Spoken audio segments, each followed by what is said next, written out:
28, assignment 6 next is on standard deviation.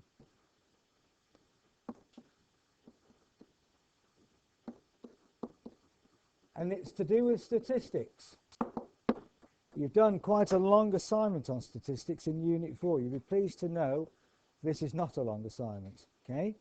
All you need to do is to calculate the standard deviation for two sets of data, one grouped and one ungrouped.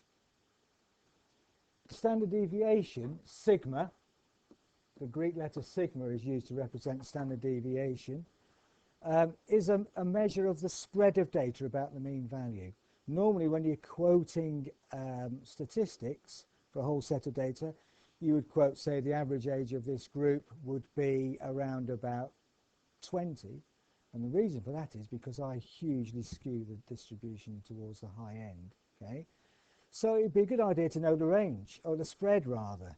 If I discounted myself, then the average age would be pretty narrow band all around the same age, and so the standard deviation gives us an idea of the spread of the data, a useful figure. And this assignment is about going through that calculation, so it will involve getting a set of data. Let's have a look at the actual assignment because you've not got it in front of you. There it is.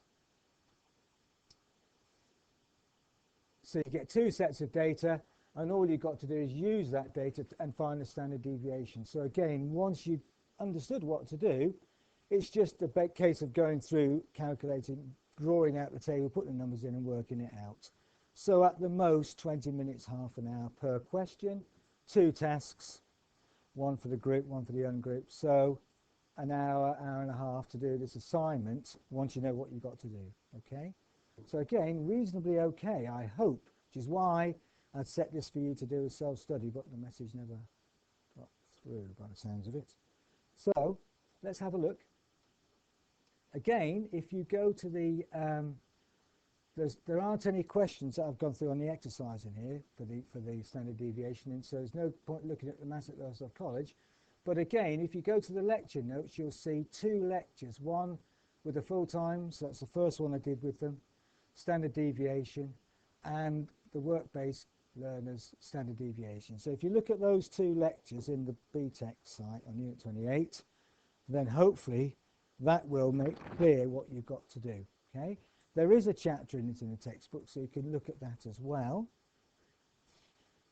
You've got a bit longer to do that one, so again, in between times during the sessions, then if you're stuck, you can ask me and I'll give you some help with it. So that's that particular assignment.